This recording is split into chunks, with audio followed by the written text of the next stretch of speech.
Salary जो है ना कोर्सेज़ के ऊपर डिपेंड है कि आप कौन सा कोर्स कर रहे हो और उस कोर्स में भी किस मशीन्स पे आप काम कर रहे हो। जैसे कि हमारे कोर्स में हो। हेलो गाइस, अस्सलाम वालेकुम। कैसे आप लोग? होपफुली आप सब लोग बहुत ही अच्छे होंगे और अल्लाह का शुक्र है मैं भी बहुत अच्छी हूँ। By the way guys, today is my birthday. वैसे तो मैं बर्थडे सेलिब्रेट नहीं करती थी, बट अब से मैंने सोचा नहीं करने का। ज़्यादा हो गया तो हम आउटिंग पे जा सकते हैं अपने पेरेंट्स के साथ, जो कि मैं पिछली बार भी गई थी।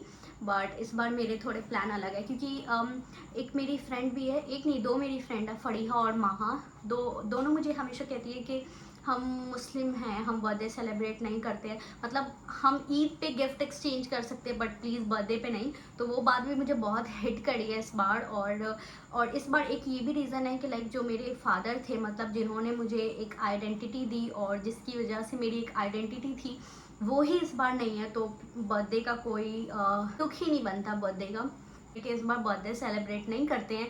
और पिछली बार तो मैं फैमिली के साथ बाहर आउटिंग पे डिनर पे भी गई थी। इस बार तो खैर कुछ भी नहीं किया, बट मैं जब सुबह सोकर जगी तो मम्मी ने पुलाव, गोश्त, सैलेड सब मंगवाया हुआ था। और ना गाइस, मतलब मैंने आज केक भी नहीं मंगवाया है। और आज जिसको केक खाना था ना, मैं दिखाती हूँ आपको कैसे केक हमने सबको खिलवाया है। फ्रिज में होगा लास्ट 2-3 बचे हुए गाइस, इस टाइप के, ये देखो इस टाइप के केक आज मैं सबको खिलवाई हूँ। हाँ जी गाइस, तो मतलब मुझे ना बहुत अच्छा फील हो रहा है। लाइक मैं जगी हूँ, मैं नहाई हूँ, मतलब मैंने नमाज़ पढ़ा है, उसके बाद मैं नफिल नमाज़ पढ़ी हूँ, उसके बाद मैं शुक्राने की नमाज़ पढ़ी हूँ कि अल्लाह पाक ने मतलब मुझे फिर से नया साल दिखाया। और मतलब मैंने अल्लाह का शुक्र अदा किया। और गाइस मैं अच्छा खाना खाई हूँ, मेकअप करी हूँ, लाइक खुद को खुश करी हूँ। और लाइक मतलब इससे बेटर मुझे कुछ और लगता नहीं है और कुछ हो भी नहीं सकता, आई थिंक सो। और अगर आप लोग भी मुझे अगर विश करना चाहते हो तो प्लीज़ मुझे दुआ दो कि मेरे बेटरमेंट के लिए, मेरे बेटर फ्यूचर के लिए। और ना गाइस, चलो ये तो हो गई बर्थडे की बात। अब हम बात करते हैं जिसकी वजह से आज मैं यहाँ पे बैठी हूँ। तो ना गाइस, जब मैं एक कॉलेज वाला अपने वीडियो अपलोड करी थी तो उसमें मिसेस जारका करके हमारे सब्सक्राइबर हैं और बहन जैसी, उन्होंने बहन लिखा है। तो बहन जैसी, तो उन्होंने लिखा कि आपने कैसे कोर्स में एडमिशन लिया और क्या क्या क्राइटेरिया है, कौन कौन से सब्जेक्ट्स चाहिए और क्या क्या है, बस आप सब मुझे बता दो। तो मैं उसको ही बताने के लिए यहाँ पे आई हूँ। तो गाइस, जो मैं कोर्स कर रही हूँ ना, बेसिकली पैरामेडिकल में 4 कोर्सेज जो है ना, मतलब बहुत ही कॉमन है। बहुत सारे कोर्सेज है, अगर आप देखने जाओगे या फिर किसी भी इंस्टीट्यूट या कॉलेज में जाओगे तो बहुत सारे कोर्सेज हैं, बट 4 जो है ना मेन है। एक तो BRIT, दूसरा हो गया हमारा OTT, MLT और DT। 4 हमारा कोर्स है, जिसका एक कोर्स जो मैं कर रही हूँ जो BRIT है। गाइस, सबसे पहले तो मैं आपको बता दूं कि आप 10th के भी बाद बहुत सारे कोर्सेज कर सकते हो और 12th के बाद भी बहुत सारे कोर्सेज कर सकते हो। बट मैं अपना आपको सजेशन देना चाहूँगी कि आप 10th के बाद ना करो, क्योंकि फिर ज़्यादा स्कोप नहीं होता। मतलब अभी इतने कंपटीशन का टाइम है तो वो 10th वाले को ना लेकर ऑफकोर्स 12th के बाद वालों को लेंगे। तो प्लीज़ आप थोड़ा सा पेशेंस रखो और 12th कर लो फिर करो। और ना गाइस, दूसरा क्राइटेरिया जो ये है कि गाइस, अगर आप साइंस से हो तो आप बेशक एडमिशन लो, आपको कोई प्रॉब्लम नहीं आनी है। और अगर आप कॉमर्स या फिर आर्ट्स से हो तो प्लीज़ आप मत लो, क्योंकि इंडिया में भी आपका जॉब नहीं लग सकता अगर आप कॉमर्स या आर्ट्स से हो तो, और ना ही आपका एब्रॉड में लग सकता है। या फिर कोई भी गवर्नमेंट वैकेंसी आती है तो आप उसको फिल नहीं कर सकते, ना कोई आपको गवर्नमेंट जॉब लग सकता है, कुछ नहीं होगा। तो आप प्लीज़ मत करो। वैसे तो बहुत सारे कॉलेजेस या इंस्टीट्यूट आपको बताएंगे नहीं, वो डायरेक्ट एडमिशन ले लेते। तो मैं भी अपने इंस्टीट्यूट में रहकर ही ये सब कुछ जानी हूँ। हाँ, और तीसरी ना गाइज, आप जब भी कॉलेज में एडमिशन लेने जाओ ना तो आप ये पता कर लो कि वो कॉलेज वोकेशनल है या नहीं है।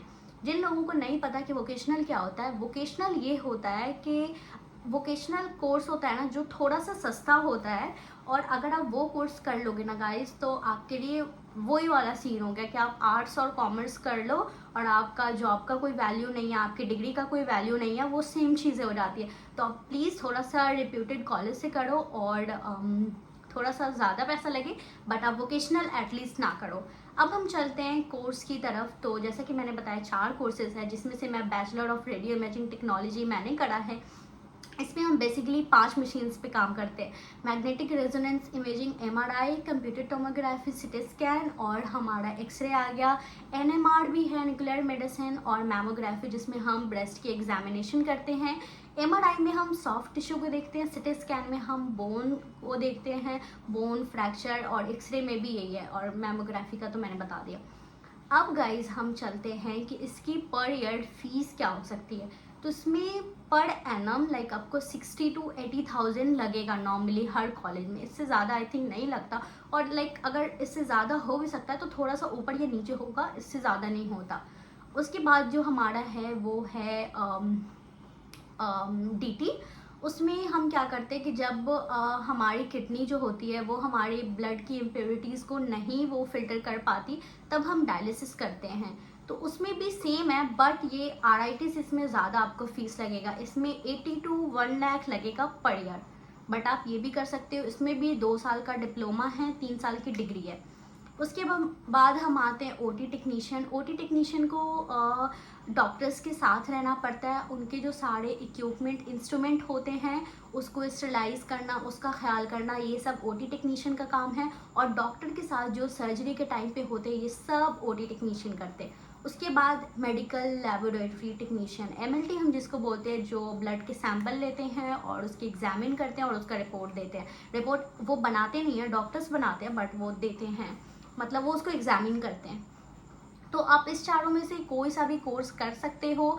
चारों आप देख लो कि आपका इंटरेस्ट किस चीज़ में है, और अगर आपका है कि आप एक्सरे सिटी करना चाहते, क्योंकि इसमें थोड़ी सी हैवी मशीन आ जाती है, बट अगर देखा जाए तो चारों ही अपनी अपनी जगह पे बहुत ही ज़्यादा रिप्यूटेड है। अगर आप जिस चीज़ के अंदर घुसोगे ना तब जाकर उसकी आपको वो पता चलेगी, इंपॉर्टेंस पता लगेगी। तो गाइज़ वही है, आप भी अपने आसपास किसी भी इंस्टीट्यूट में जाकर पता करो और आप एडमिशन ले सकते हो। इसमें कुछ नहीं है ज़्यादा मसला।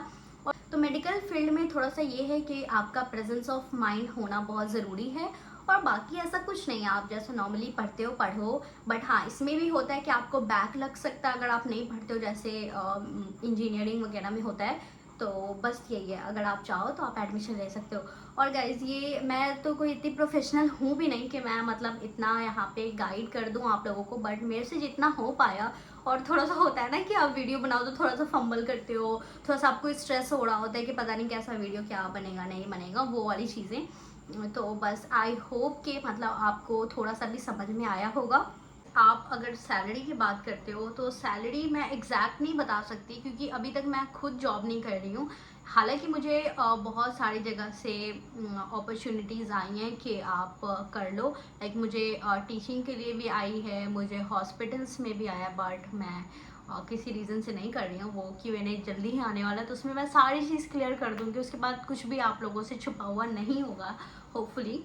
सैलरी जो है ना कोर्सेज़ के ऊपर डिपेंड है कि आप कौन सा कोर्स कर रहे हो, और उस कोर्स में भी किस मशीन्स पे आप काम कर रहे हो। जैसे कि हमारे कोर्स में हो गया MRI की अलग है जो सैलरी है। जैसे उसमें से आप अच्छे टेक्नीशियन हो MRI के तो आपको 30 से 40 हज़ार यहाँ पे बिहार में भी मिल सकता है।